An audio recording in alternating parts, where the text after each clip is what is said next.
What if everything you've been told about the second coming is missing the most important piece? Not because it was wrong, but because it was never meant for you to find.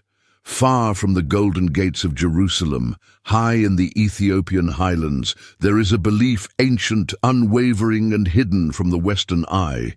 It is not a theory, not a fringe idea whispered by outsiders. It is a prophecy carried in the chants of monks, etched into stone churches, guarded by fire-lit rituals, and passed down through a lineage that claims to reach back to King Solomon himself. The belief is this: Christ will return, but not through the temples of Israel. He will return through the mountains of Africa, and Ethiopia will be the place where heaven touches earth again, and they believe the Ark of the Covenant is already there, waiting. This isn't fiction, it's scripture, history, bloodline, and divine geography woven into a tapestry. The West has refused to look at for centuries, because here's the uncomfortable question: if God's presence traveled with the Ark and the Ark left Jerusalem, did God leave too? And if so, where is he now? Stay with me, because we're about to explore a prophecy buried so deep it was never translated into English. A prophecy from one of Ethiopia's forbidden manuscripts that may explain why the true countdown to Christ's return isn't on your calendar, but on theirs. So before we begin, I want to ask you, what if everything you believed about the end times was wrong? Let that sit with you. And if you're ready to explore the truth buried under centuries of silence, come with me. Let's begin where few dare to look. Not Jerusalem, but Ethiopia. Imagine this: a queen draped in silk and gold, riding a caravan across the burning sands, carrying questions no man had dared ask. And a king, the wisest in all the earth, waiting in the temple courts of Jerusalem. Two destinies, one ancient meeting, and from that moment, the world would never be the same. This isn't mythology. This is the foundation of Ethiopia's sacred claim. A covenant older than Rome, untouched by the Vatican, and still alive today. According to the Kebra Nagast, Ethiopia's royal chronicle written in the ancient Ge'ez language, the Queen of Sheba, called Makeda, journeyed to meet King Solomon, not for trade, but for wisdom. She came seeking truth, but what she received was a covenant. She left Jerusalem pregnant with Solomon's son, Menelik I, a child born of royal blood and born for a divine purpose. Now pause for a moment. This child, Menelik, wasn't just a historical figure to Ethiopians. He was the fulfillment of prophecy, the bridge between Israel and Africa, between the Old Covenant and what they believe is the New Zion. He didn't inherit a throne, he inherited a mission. And when Menelik came of age, he returned to Jerusalem. But what he brought back changed the fate of a continent.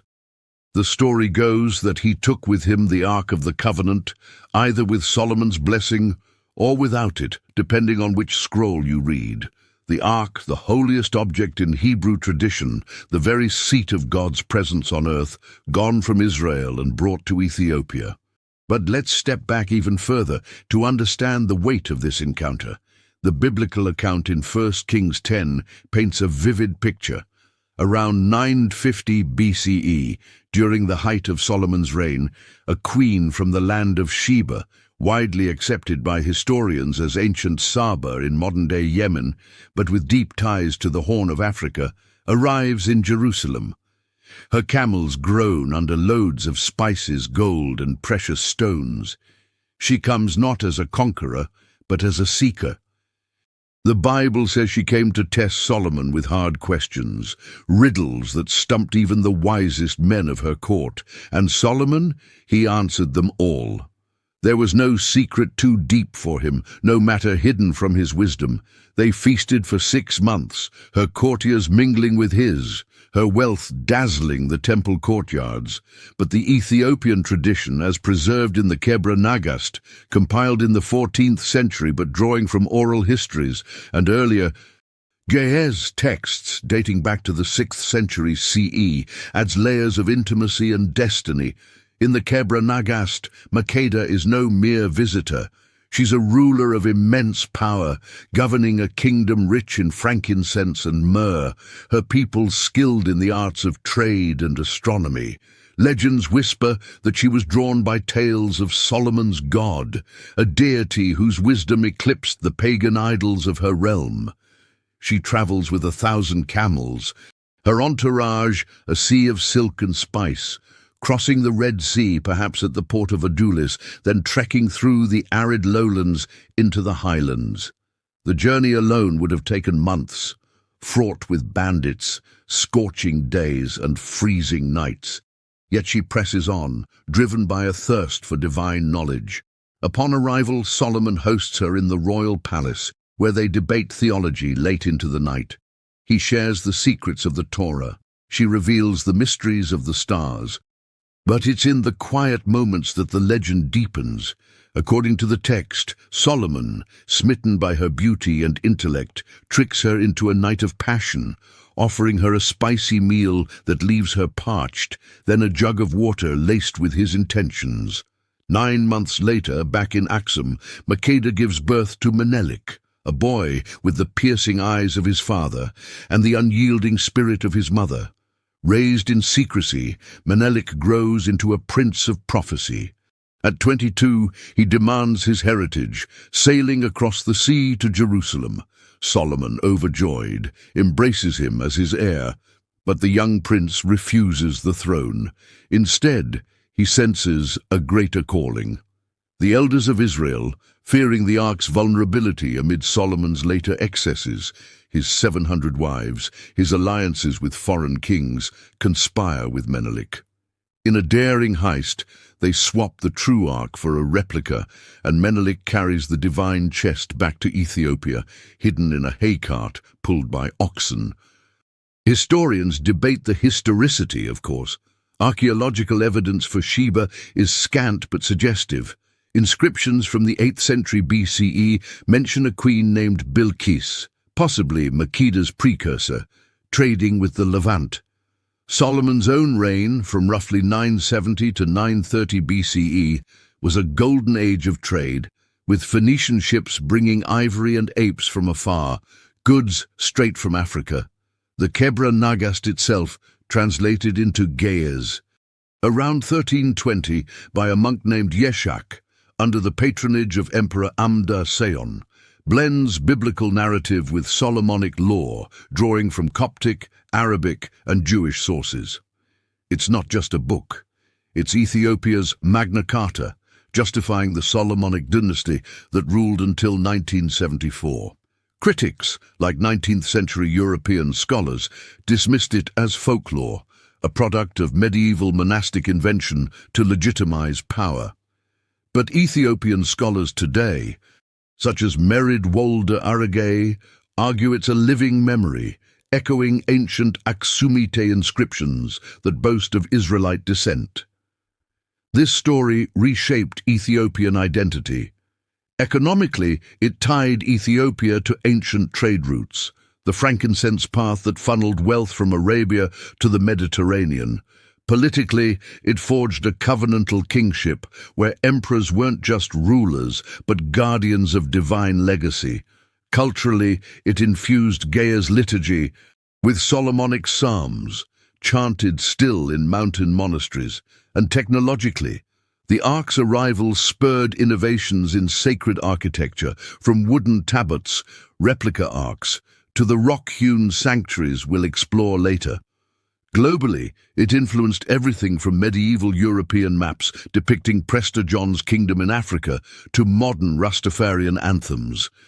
But at its core, it's a tale of relocation, God's favor shifting south, away from the tempests of empire, into the cradle of endurance. Now, what if God never intended Zion to stay in one place? What if he moved it quietly, intentionally, away from corruption, into the hands of those who would protect it, not profit from it? That question leads us to the heart of ancient Ethiopia, where a single monk in silence and solitude guards what might be the holiest object on earth. What if the most sacred object in biblical history has been hidden in plain sight? Not in a museum, not in the Temple Mount, But inside a small, unassuming chapel, guarded not by armies, but by one man who will never leave its side until he dies. That's not the beginning of a novel. That's real Ethiopia. Welcome to Axum, an ancient city that once rivaled the great empires of Rome and Persia. And in the heart of Axum sits the church of Our Lady Mary of Zion, St. Mary of Zion. To the Western world, it may seem like just another old church, but to Ethiopians, this is the holiest ground on earth, because here, they believe, rests the Ark of the Covenant. Yes, that Ark, the golden chest described in Exodus 25, the one that held the stone tablets of the Ten Commandments, the one said to be surrounded by angels, to bring victory to armies and to strike down those who touched it with impure hands. According to Ethiopian tradition, Menelik I brought the Ark to Ethiopia nearly 3,000 years ago, and it has never left. Today, it is watched over by a man known simply as the guardian of the Ark, a monk chosen for life, consecrated through ceremony, who is never allowed to leave the chapel grounds. He eats there, he prays there, he dies there. No photos, no tourists, no priest, no patriarch, no president may enter. It's not kept behind bulletproof glass. It's not displayed for fundraising. It is hidden because it is sacred. This silence, this reverence, is what separates Ethiopia's claim from every other Ark theory in the world. Hollywood says the Ark was lost. Adventurers say it's buried under Jerusalem or in the caves of Qumran. But Ethiopians never searched because they never believed it was lost. Let's delve into Axum's story, this cradle of Ethiopian Christianity. Founded around 100 BCE, Axum rose as a trading powerhouse, its obelisks, towering stelae of granite, some over 100 feet tall, testifying to a kingdom that minted its own gold coins, emblazoned with the bust of King Ezana, who converted to Christianity in 330 CE under the influence of Frumentius, the shipwrecked Syrian boy who became Ethiopia's first bishop, ordained by Athanasius of Alexandria himself. By the 4th century, Axum controlled the Red Sea trade, exporting ivory, gold and slaves while importing silk, wine and Roman glass. Its economy boomed on the monsoon winds, linking India, Egypt and the Mediterranean. Politically, it was a beacon of independence, repelling Persian incursions and even sacking the Himyarite kingdom in Yemen. But the spiritual heart was always the Ark. Tradition holds Menelik hid it first in the caves of Yeha, an ancient Sabaean site with temple ruins dating to 700 BCE, then moved it to Axum as the capital solidified around 50 CE. The Church of St. Mary of Zion, rebuilt in the 17th century by Emperor Fasilides after earlier wooden structures burned, stands on the site of a 4th century basilica. The chapel, a squat stone building with a thatched roof, adjoins the main church. Inside, behind locked doors, the guardian tends the tabot, the Ark's essence, believed to be the original, topped with cherubim wings of gold, radiating a light no impure eye can withstand. Who is this guardian? Selected by his predecessor on the deathbed, often a young monk from the nearby monastery of Debre Damo, suspended by cliffside ropes since the 6th century. The appointment is divine, whispered in prayer. Once chosen, he's sworn to celibacy, isolation and silence. He sweeps the floor with a broom of feathers, lights incense from sacred fires kindled since Menelik's time, and recites psalms in Ge'ez from memory. No one knows his name, he's simply the keeper. Legends abound, past guardians blinded by the Ark's glory, developing cataracts from stolen glances. In 2009, during Ethiopia's Millennium celebrations, a monk reportedly emerged briefly, his eyes milky to affirm the Ark's presence before vanishing again. Controversies swirl. In 1941, British archaeologist Edward Ullendorf claimed he glimpsed it during Waitu liberation from Italian occupation, a medieval replica, he said, no more holy than a church icon. but Ethiopian elders dismissed him as a skeptic, unworthy of the sight. Graham Hancock, in his 1992 book, The Sign and the Seal, interviewed witnesses who swore to its power, healings, storms quelled, invaders repelled. Compare this to other claims, Ron Wyatt's Turkish cave theory or Rabbis Shlomo Goran's Temple Mount Diggs, and Ethiopia's stands apart, not as treasure hunt, but as living faith. During Timkat, Epiphany's feast on January 19th, replicas, tablets wrapped in yellow silk, processed through streets to Jordan River pools, symbolizing the Ark's enduring presence. Crowds in white shawls chant, drums throb, as priests splash holy water, reenacting baptisms that echo the Ark's Red Sea parting. This vigil isn't just ritual, it's theology.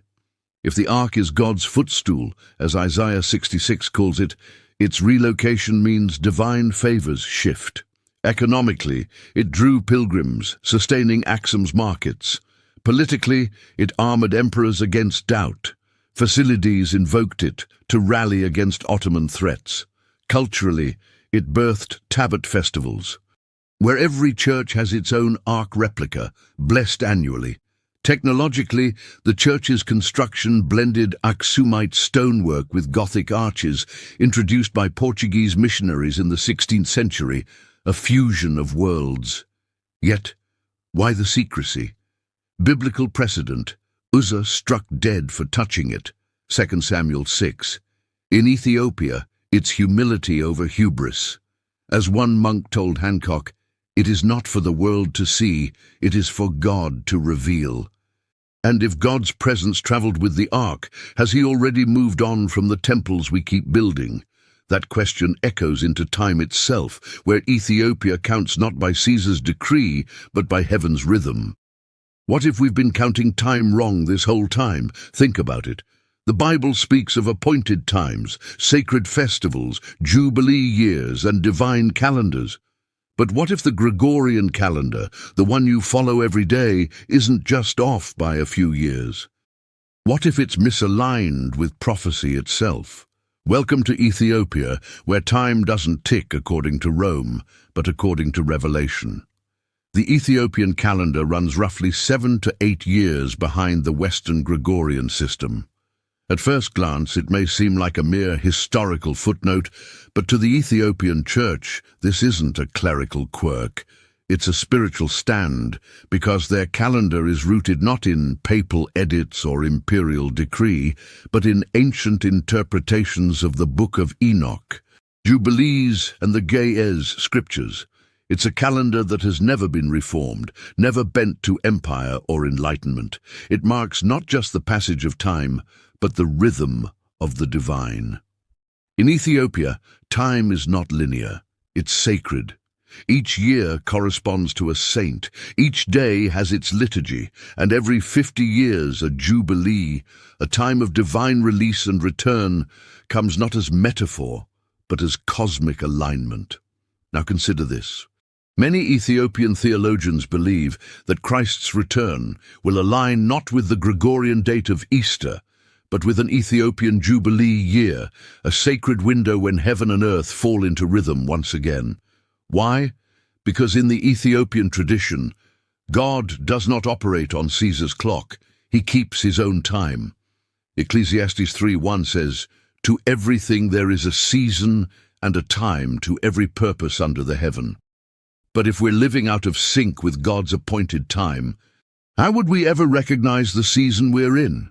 Could that be why the rest of the world is spiritually asleep, while Ethiopia has remained liturgically awake? To unpack this, let's trace the calendar's origins. The Ethiopian system, known as the Ge'ez or Alexandrian calendar, stems from the Coptic Church, which Ethiopia joined in the 4th century. But unlike the Julian reform of 45 BCE or Gregory XIII's tweaks in 1582, skipping 10 days to realign equinoxes, Ethiopia's remained pure, anchored to the ancient Egyptian solar year of 365 days, plus a 13th epagomenal month of 5 or 6 days. Why the lag?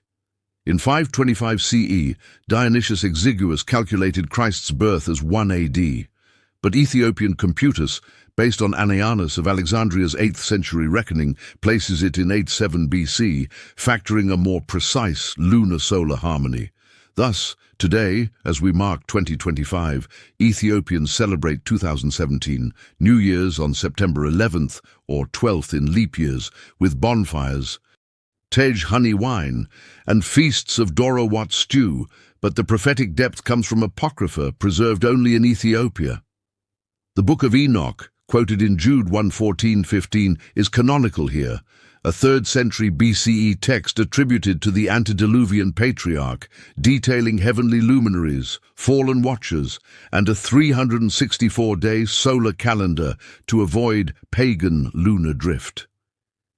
Enoch 72:82 describes equinoxes as portals, stars as witnesses, warning that altering times invites judgment. Jubilees, a 2nd century BCE retelling of Genesis, divides history into 49-year cycles, 7 Sabbaths of years, ending in cosmic renewal, with Sinai's law given on a precise weekday. Ethiopian scribes in monasteries like Debre Libanos, founded in the 13th century, copied these in Ge'ez, integrating them into lectionaries. As scholar James Vanderkam notes, Jubilee's calendar synchronized festivals, Passover on Tuesday, echoing creation's 3rd day. This isn't abstract, it shapes life. Pagum, the extra month, honors saints like St. Mary of Zion. Wednesdays and Fridays fast, recalling betrayal days. Economically, it synced harvests. Mescarim's sowing with equinox feasts. Politically, emperors like Zara Yacob, 1434-1468, enforced it against Muslim calendars during wars. Culturally, Ge'ez hymns cycle through Enochian weeks, chanted at Gondar's palaces. Technologically, it influenced Abugida script innovations for astronomical tables. When Haile Selassie addressed the League of Nations in 1936, he didn't just speak as a ruler. Many believed he was speaking on God's timeline, a timeline the Western world simply did not understand. And to this day, Ethiopians observe feasts and fasts on days that heaven supposedly watches most closely. They have not forgotten the time of Enoch, the time of Jubilee, the time of return. But here's the mystery. If Ethiopia has preserved sacred time, and that time is now reaching its completion, what exactly are we counting down to? The answer lies not in dates alone, but in the forge of suffering that has tempered this nation's soul. What if the greatest preparation for glory is suffering?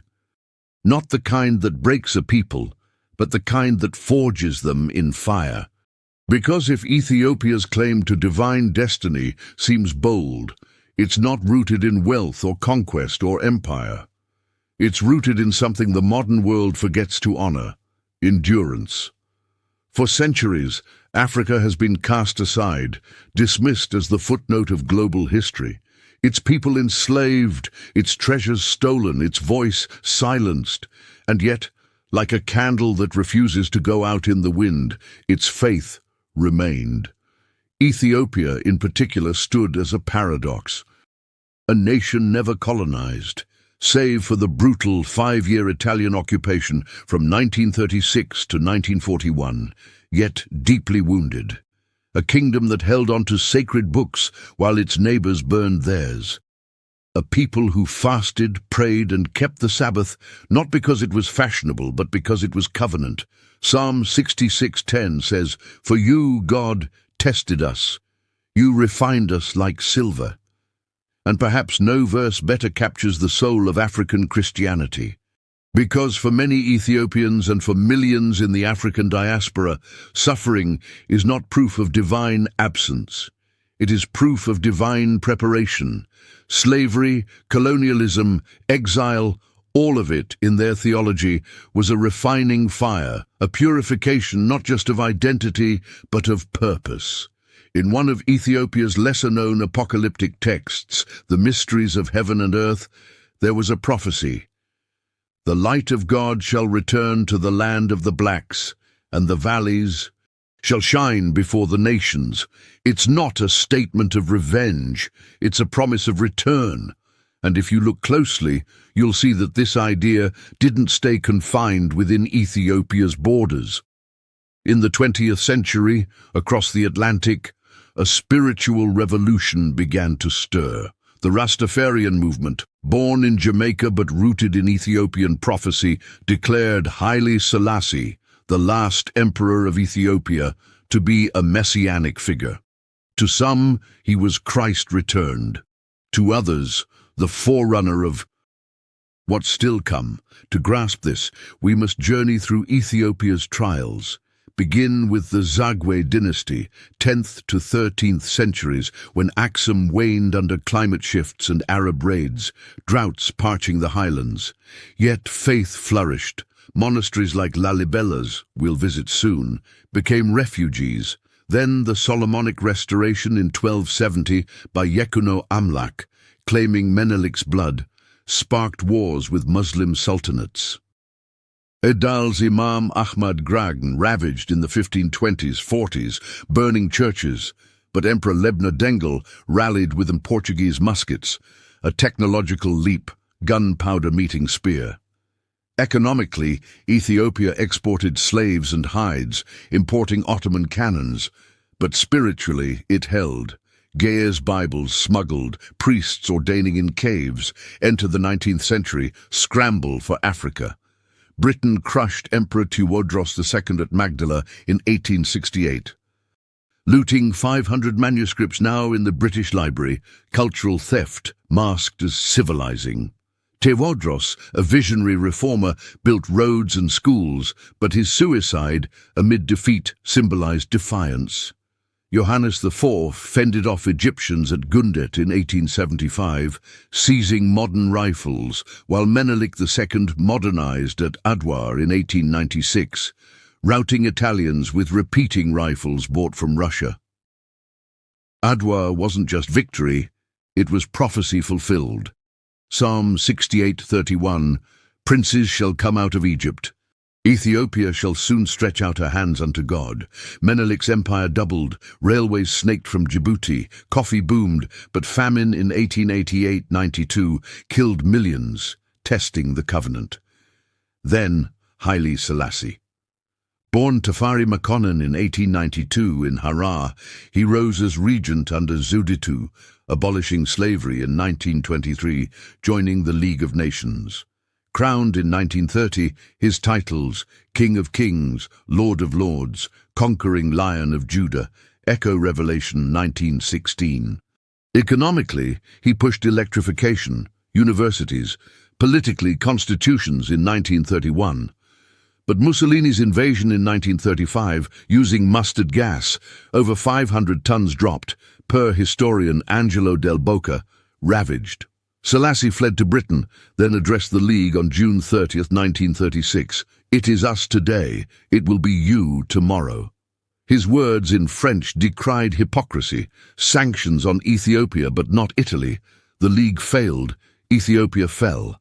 Patriots like Abebe Arigai guerrilla fought, blending ancient faith with modern sabotage. Exile honed him. In Bath, England, Selassie studied, prayed, his court preserving Gaia's rights. Liberated in 1941 by British Indian forces, he returned, abolishing feudalism, founding airlines. But suffering's theology deepened. In My Life and Ethiopia's Progress, he wrote, trials are the forge of character. For the diaspora, it ignited Rastafari. Marcus Garvey's 1920s Back to Africa call birthed it. Leonard Howell preached Selassie as Jah in 1933 Kingston slums. Persecution, Howell's 1940 imprisonment, mirrored Ethiopian pain, birthing redemption songs like Bob Marley's Redemption Song. In Africa-wide Christianity, this echoes from Congolese Kitawala sects blending prophecy with anti-colonialism to South African Zionists healing through suffering. Theologian James Cone's Black liberation theology parallels God sides with the oppressed. Ethiopia's fasts over 200 days yearly embody this, purifying for return. And here's the question that lingers like smoke after the flame. What if Africa's suffering was never punishment, but preparation? What if its spiritual hunger, its sacred memory, and its blood-soaked soil are not signs of loss, but signs of readiness? What if Zion, the temple, the place of divine presence, is not waiting to be rebuilt, but is already alive, carved in stone, beating in rhythm with the prayers of the faithful? What if the third temple has already been built, not in Jerusalem, not out of limestone or marble, but carved straight into the body of the earth, hidden in the Ethiopian highlands, where faith has outlasted empires? The Western world looks toward the Middle East for signs, temple reconstructions, red heifers, ancient stones. But in Ethiopia, they aren't waiting. They believe the temple is already here, living, breathing, worshipped in. And if you want to see it, you don't look up, you look down.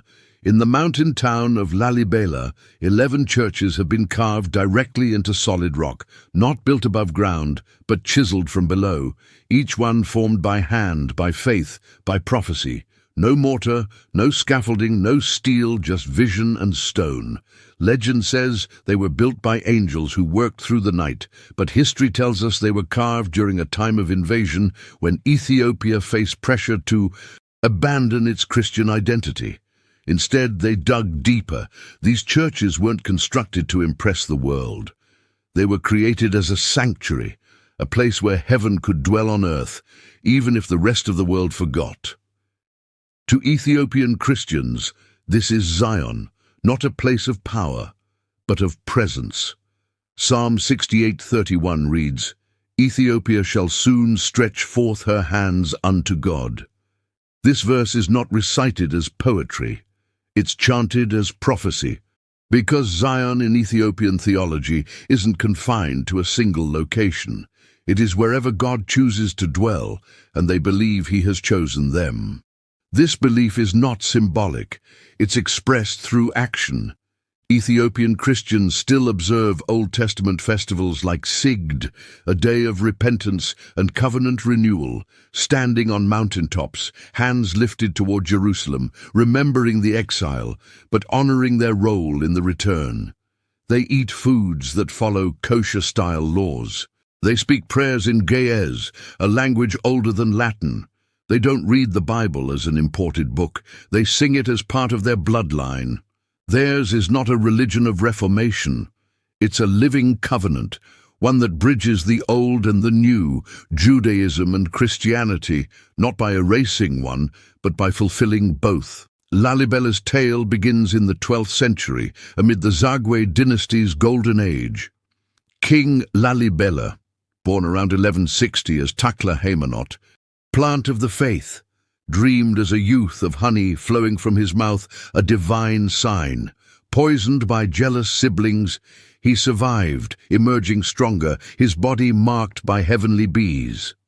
Ascending in 1181, he renamed Roha to Lalibela, vowing a new Jerusalem after Muslim conquests blocked pilgrimages to the Holy Land. From 1181 to 1221, over 24 years, his vision unfolded. 3 clusters of churches, Beit Medhan Alem, the world's largest monolithic 33 meters long, hewn to mimic Solomon's temple, Bet Mariam with star-map ceilings, Bet Georgis, cross-shaped for St. George, carved last when an angel lamented its absence. Construction, a miracle of engineering. Workers, perhaps 40,000 per Portuguese chronicler Francisco Alvarez in 1520. Excavated downward 40 feet, tunneling trenches wider than cathedrals using iron chisels and fire-quenching water. Legends claim angels labored nights, swapping tools at dawn. Lalibela himself wielded the hammer, guided by visions. Geologically, the red basalt yielded, but precision astounds. Arches span 20 meters unsupported. Drainage channels prevent floods. Economically, it drew tithes, sustaining Zagwe trade in salt and civet. Politically, it unified Christians against Agau pagans and Somali Muslims. Culturally, Sigd, November 29th, prostration in Ge'ez, gathers thousands here. Kesoch priests reading Torah scrolls, ashes on foreheads, yearning for Zion.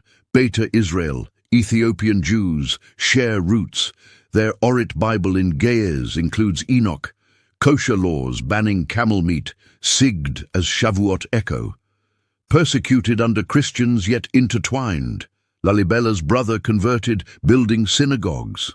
Globally, UNESCO listed in 1978, it inspires. Architects study its seismic resistance. Pilgrims from Armenia to India visit. Controversies? 20th century.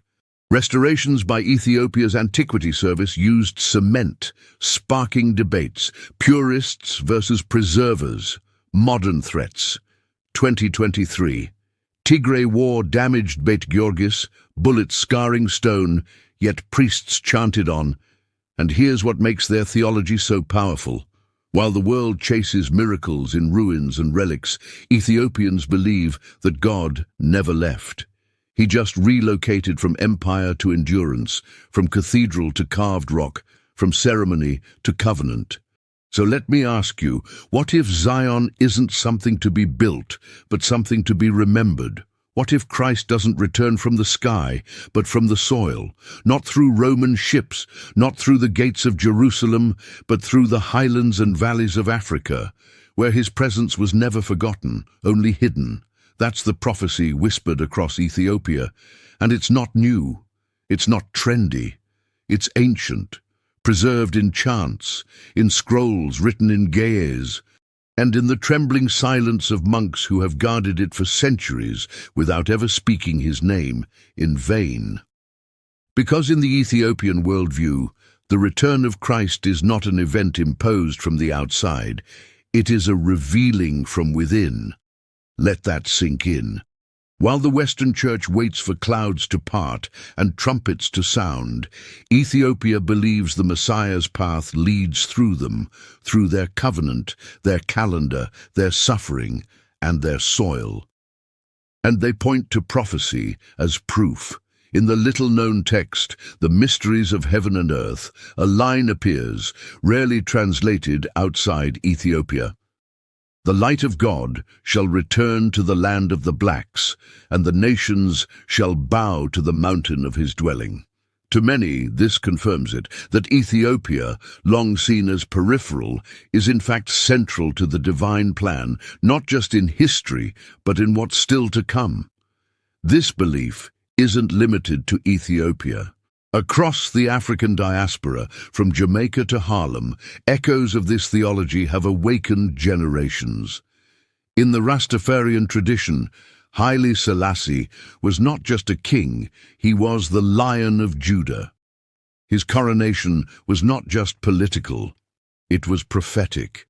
And although he denied divinity, saying, "I am but a man, my loyalty is to Christ," his bloodline, traced to Menelik, to Solomon, to David, spoke louder than any throne. The Mysteries, an 18th-century Ge'ez apocalypse blending Enochian visions with local lore, depicts cosmic battles.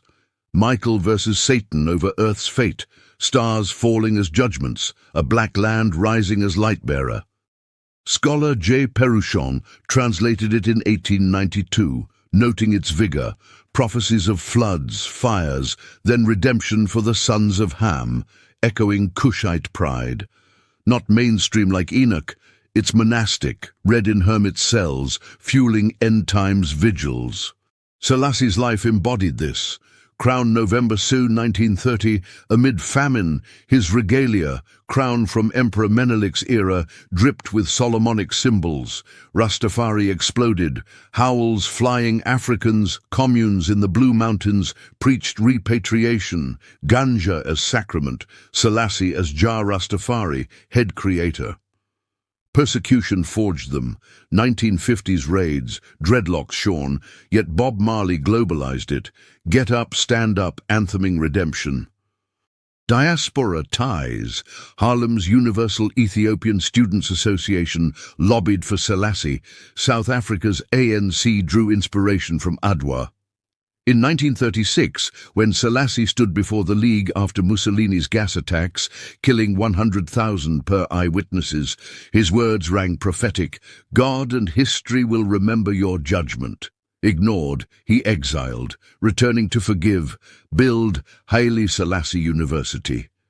His 1963 OAU founding championed Pan-Africanism, economically tying Ethiopia to Ghana's Nkrumah, culturally exporting jazz-infused Asmari songs. Technologically, he launched EthioSat, but theology underpinned. Annual Jenna Christmas on January 7th, per Julian Rite, celebrated with Ghana sticks, echoing shepherd staffs. Yet the revealing persists. Modern Ethiopian Orthodox, 45 million strong, fast Wednesdays for Judas, Fridays for Christ, kosher pork-free, sigged on hilltops with ge'ez. Torah readings facing Jerusalem but rooted in Axum. Controversies, 1974, Derg coup ousted him, Marxist terror killing 500,000, but faith endured. Monks hid tabots, peasants sang psalms in gulags.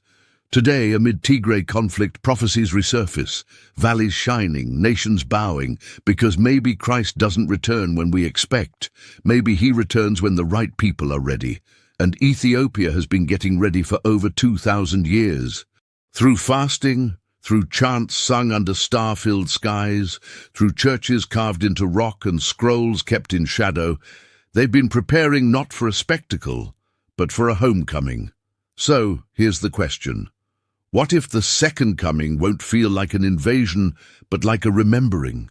Not a conquering king descending from clouds, but a son returning to where he never truly left, to the cradle of civilization, to the mountain of Zion, to Ethiopia. In closing, let's reflect. This journey from Sheba's caravan to Selassie's stand challenges our maps of faith.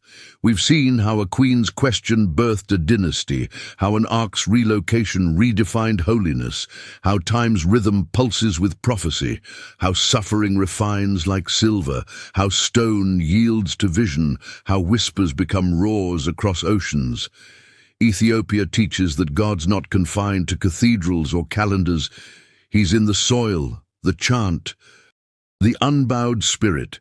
In a world of distractions, it asks, are we counting the right days, honoring the right covenants, ready for a return not from afar, but from within? The highlands wait, silent but sure. And perhaps in listening, we find our own Zion, not built but remembered. Thank you for journeying with me. What if it's time to look south?